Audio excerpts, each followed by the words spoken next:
حضور صلی اللہ علیہ وسلم کا درد بھرا بیان۔ صحیح مسلم میں ہے، ایک دن صبح کو حضور صلی اللہ علیہ وسلم نے دجال کا ذکر کیا اور اس طرح اسے بلند و پست کیا کہ ہم سمجھے کہیں مدینہ کے نخلستان میں موجود نہ ہو۔ پھر جب ہم لوٹ کر آئے، آپ صلی اللہ علیہ وسلم کی طرف آئے تو ہمارے چہروں سے آپ صلی اللہ علیہ وسلم نے جان لیا اور دریافت فرمایا، کیا بات ہے؟ ہم نے بیان کر دیا۔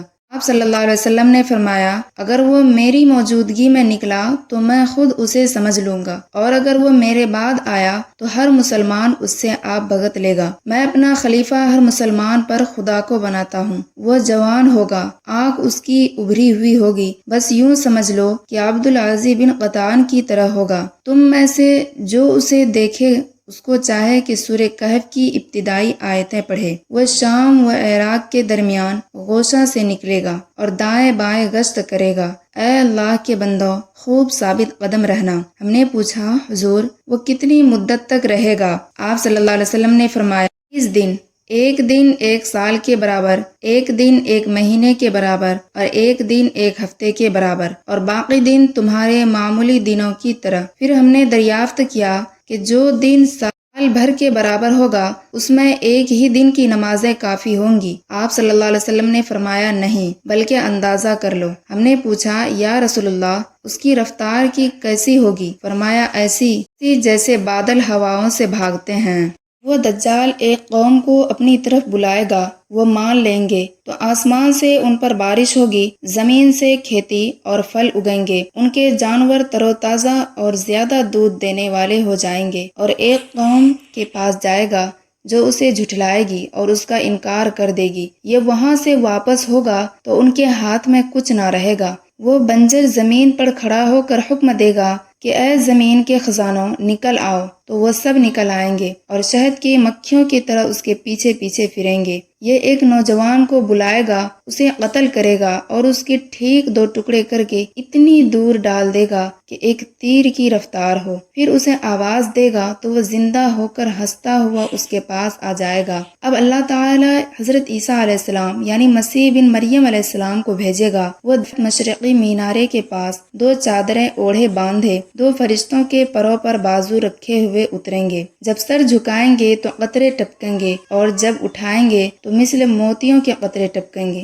جس کافر تک اس کا سانس پہنچ جائے گا وہ مر جائے گا، اور آپ علیہ السلام کا سانس وہاں تک پہنچے گا جہاں تک نگاہ پہنچے۔ آپ علیہ السلام دجال کا پیچھا کریں گے اور باب لد کے پاس اسے پا کر قتل کر دیں گے۔ پھر ان لوگوں کے پاس آئیں گے جنہیں خدا تعالی نے اس فتنے سے بچایا ہوا ہوگا، ان کے چہروں پر ہاتھ پھیریں گے اور ان کے جنتی درجوں کی انہیں خبر دیں گے۔ اب خدا کی طرف سے حضرت عیسیٰ علیہ السلام کے پاس وحی آئے گی کہ میں اپنے بندوں کو بھیجتا ہوں جن کا مقابلہ کوئی نہیں کر سکتا، تو تم میرے ان خاص بندوں کو کوہ طور کی طرف لے جاؤ۔ پھر یاجوج و ماجوج نکلیں گے اور وہ ہر طرف سے کودتے پھاندتے آ جائیں گے۔ بحیرہ تبریہ پر ان گروہ آئے گا اور اس کا سارا پانی پی جائے گا۔ جب ان کے بعد ہی دوسرا گروہ آئے گا تو وہ ایسا سوکھا پڑا ہوگا کہ وہ کہیں گے شاید یہاں کبھی پانی ہوگا۔ حضرت عیسیٰ علیہ السلام اور آپ کے ساتھی مومن وہاں کوہ طور پر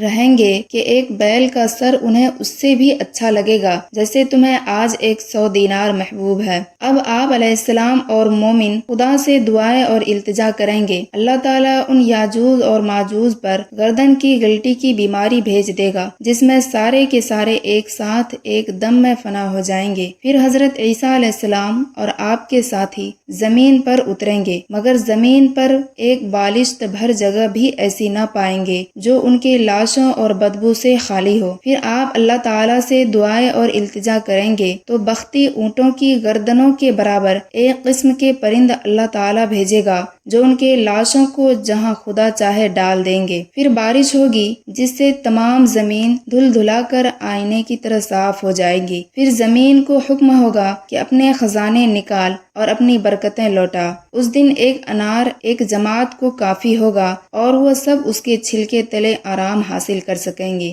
یعنی بہت بڑا پھل ہوگا۔ ایک اونٹنی کا دودھ ایک پورے قبیلے سے نہیں پیا جائے گا۔ پھر پروردگار عالم ایک لطیف اور پاکیزہ ہوا چلائے گا جو تمام ایمانداروں مرد عورتوں کے بغل تلے سے نکل جائیں گی، اور ساتھ ہی ان کی روح بھی پرواز کر جائیں گی، اور بدترین لوگ باقی رہ جائیں گے جو آپس میں گدھوں کی طرح مشتی میں مشغول ہو جائیں گے۔ ان پر قیامت قائم ہوگی۔ دجال کے فتنے اور قیامت کے نشانیوں کے بارے میں حضور صلی اللہ علیہ وسلم نے اپنے ایک خطبہ کا کم و بیش حصہ دجال کا واقعہ بیان کرنے، اس سے ڈرانے میں ہی صرف کیا، جس میں یہ بھی فرمایا کہ دنیا کی ابتدا سے لے کر انتہا تک کوئی فتنہ اس سے بڑا نہیں۔ تمام انبیاء علیہ السلام اپنی اپنی امتوں کو اس سے آگاہ کرتے رہے ہیں۔ میں سب سے آخری نبی ہوں اور تم سب سے آخری امت ہو، وہ یقیناً تم ہی میں آئے گا۔ اگر میری موجودگی میں آ گیا تب تو میں اس سے نمٹ لوں گا، اور اگر میرے بعد آیا تو ہر شخص کو اپنے آپ کو اس سے بچانا پڑے گا۔ میں اللہ تعالیٰ کو ہر مسلمان کا خلیفہ بناتا ہوں۔ وہ شام اور عراق کے درمیان نکلے گا، دائیں بائیں خوب گھومے گا۔ لوگوں، اے اللہ کے بندو، دیکھو تم ثابت قدم رہنا۔ سنو، میں تمہیں اس کی ایسی صفت سناتا ہوں جو کسی نبی نے اپنی امت کو نہیں سنائی۔ وہ دعویٰ کرے گا کہ میں نبی ہوں، بس تم یاد رکھنا کہ میرے بعد کوئی نبی نہیں۔ پھر وہ اس سے بھی بڑھ جائے گا اور کہے گا میں خدا ہوں، بس تم یاد رکھنا کہ خدا کو ان آنکھوں سے کوئی نہیں دیکھ سکتا، ہاں مرنے کے بعد دیدار باری تعالیٰ ہو سکتا ہے۔ اور سنو، وہ کانا ہوگا اور تمہارا رب کانا نہیں، اس کی دونوں آنکھوں کے درمیان کافر لکھا ہوا ہوگا، جسے پڑھا لکھا اور ان پڑھ غرض ہر ایماندار پڑھ لے گا۔ اس کے ساتھ آگ ہوگی اور باغ ہوگا، اس کی آگ دراصل جنت ہے اور اس کا باغ دراصل جہنم ہے۔ سنو، تم میں سے جسے وہ آگ میں ڈالے وہ اللہ تعالیٰ سے فریاد رسی چاہے اور سورہ کہف کی ابتدائی آیات پڑھے، اس کی وہ آگ اس پر ٹھنڈک اور سلامتی بن جائے گی، جیسے کہ خلیل اللہ علیہ السلام پر نمرود کی آگ ہو گئی تھی۔ اس کا ایک فتنہ یہ بھی ہوگا کہ وہ ایک اعرابی سے کہے گا اگر میں تیرے مرے ہوئے ماں باپ کو زندہ کر دوں پھر تو مجھے رب مان لے گا؟ وہ اقرار کرے گا۔ اتنے میں دو شیطان اس کی ماں اور باپ کی شکل میں ظاہر ہوں گے اور اسے کہیں گے بیٹے یہی تیرا رب ہے، تو اسے مان لے۔ اس کا ایک فتنہ یہ بھی ہوگا کہ وہ ایک شخص پر مسلط کر دیا جائے گا، اسے آرے سے چروا کر دو ٹکڑے کروا دے گا، لوگوں سے کہے گا کہ میرے اس بندے کو دیکھنا، اب میں اسے زندہ کر دوں گا، لیکن پھر بھی یہ یہی کہے گا کہ اس کا رب میرے سوا اور ہے۔ چنانچہ یہ اسے اٹھائے بیٹھائے گا اور یہ خبیث اس سے پوچھے گا کہ تیرا رب کون ہے؟ وہ جواب دے گا میرا رب اللہ تعالیٰ ہے اور تو خدا کا دشمن دجال ہے۔ خدا کی قسم، اب تو مجھے پہلے سے بھی بہت زیادہ یقین ہو گیا۔ دوسری سند سے مروی ہے کہ حضور صلی اللہ علیہ وسلم نے فرمایا یہ مومن میری تمام امت سے زیادہ بلند درجہ کا امتی ہوگا۔ حضرت ابو سعید خدری رضی اللہ تعالیٰ عنہ فرماتے ہیں کہ اس حدیث کو سن کر ہمارا خیال تھا کہ یہ شخص حضرت عمر بن خطاب رضی اللہ تعالیٰ عنہ ہوں گے۔ آپ رضی اللہ تعالیٰ عنہ کی شہادت تک ہمارا یہی خیال رہا۔ حضور صلی اللہ علیہ وسلم فرماتے ہیں اس کا ایک فتنہ یہ بھی ہوگا کہ وہ آسمان کو پانی برسانے کا حکم دے گا اور آسمان سے بارش ہوگی، وہ زمین کو پیداوار اگانے کا حکم دے گا اور زمین سے پیداوار ہوگی۔ اس کا ایک فتنہ یہ بھی ہوگا کہ وہ ایک قبیلے کے پاس جائے گا اور وہ اسے نہ مانیں گے، اسی وقت اس کی تمام چیزیں برباد اور ہلاک ہو جائیں گی۔ دوسرے قبیلے کے پاس جائے گا جو اسے خدا مان لے گا، اسی وقت اس کے حکم سے ان پر آسمان سے بارش برسے گی اور زمین پھل اور کھیتی اگائے گی، ان کے جانور پہلے سے زیادہ موٹے، تازے اور دودھ والے ہو جائیں گے۔ سوائے مکہ اور مدینہ کے تمام زمین ممالک کا دورہ کرے گا۔ جب مدینہ کا رخ کرے گا تو یہاں ہر راہ پر فرشتوں کو کھلی تلوار لے ہوئے پائے گا۔ پھر مدینہ میں 3 بھونچال آئیں گے، اس وجہ سے جتنے منافق مرد اور جس قدر منافقہ عورتیں ہوں گی، اور مدینہ ان گندے لوگوں کو اس طرح اپنے میں سے دور پھینک دے گا جس طرح بھٹی لوہے کے میل کچیل کو الگ کر دیتی ہے۔ اس دن کا نام یوم اخلاص ہوگا۔ ام شریک رضی اللہ تعالیٰ عنہ نے حضور صلی اللہ علیہ وسلم سے دریافت کیا کہ یا رسول اللہ، اس دن عرب کہاں ہوں گے؟ فرمایا اولاً تو ہوں گے ہی بہت کم، اور اکثریت ان کی بیت المقدس میں ہوگی۔ ان کا امام ایک صالح شخص ہوگا جو آگے بڑھ کر صبح کی نماز پڑھا رہا ہوگا۔ جب حضرت عیسیٰ علیہ السلام ابن مریم علیہ السلام نازل ہوں گے، یہ امام پچھلے پیروں پیچھے ہٹے گا تاکہ آپ علیہ السلام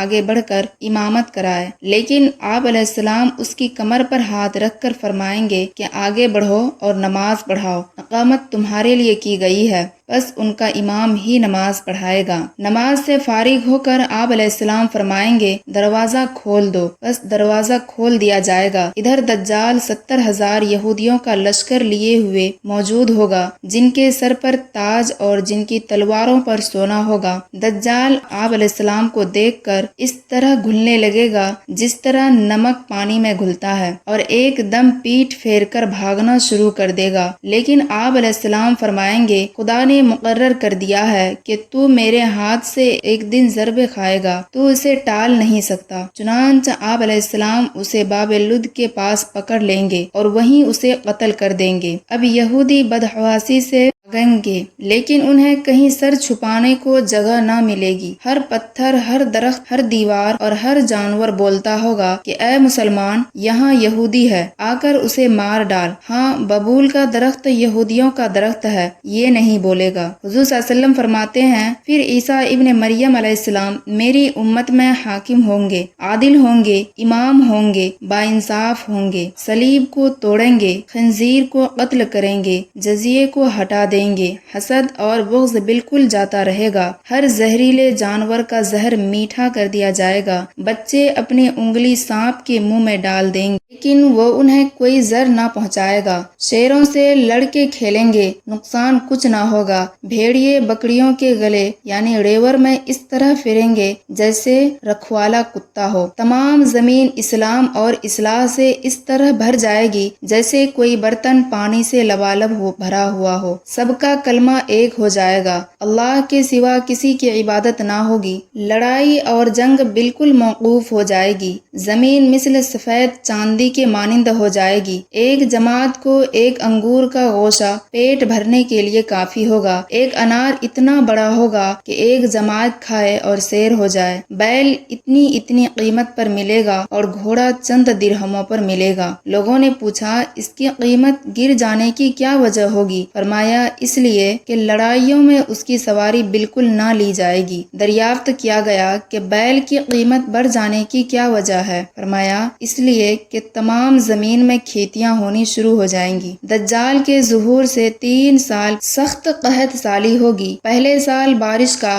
تیسرا حصہ بحکم خدا روک لیا جائے گا اور زمین کی پیداوار کا بھی تیسرا حصہ کم ہو جائے گا، پھر دوسرے سال خدا آسمان کو حکم دے گا کہ بارش کی 2/3 روک لے اور یہی حکم زمین کو ہوگا کہ اپنی پیداوار 2/3 کم کر دے، تیسرے سال آسمان سے بارش کا ایک قطرہ نہ برسے گا، نہ زمین سے کوئی رویدگی پیدا ہوگی، تمام جانور اس قحط سالی سے ہلاک ہو جائیں گے مگر جسے خدا چاہے۔ آپ صلی اللہ علیہ وسلم سے پوچھا گیا کہ پھر اس وقت لوگ زندہ کیسے رہ جائیں گے؟ آپ صلی اللہ علیہ وسلم نے فرمایا ان کی غذا کے قائم مقام اس وقت ان کا لا الہ الا اللہ کہنا اور اللہ اکبر کہنا اور سبحان اللہ کہنا اور الحمدللہ کہنا ہوگا۔ امام ابن ماجہ رحمۃ اللہ علیہ فرماتے ہیں میرے استاد نے اپنے استاد سے سنا، وہ فرماتے تھے یہ حدیث اس قابل ہے کہ بچوں کے استاد اسے بچوں کو بھی سکھا دے بلکہ لکھوائے تاکہ انہیں بھی یاد رہے۔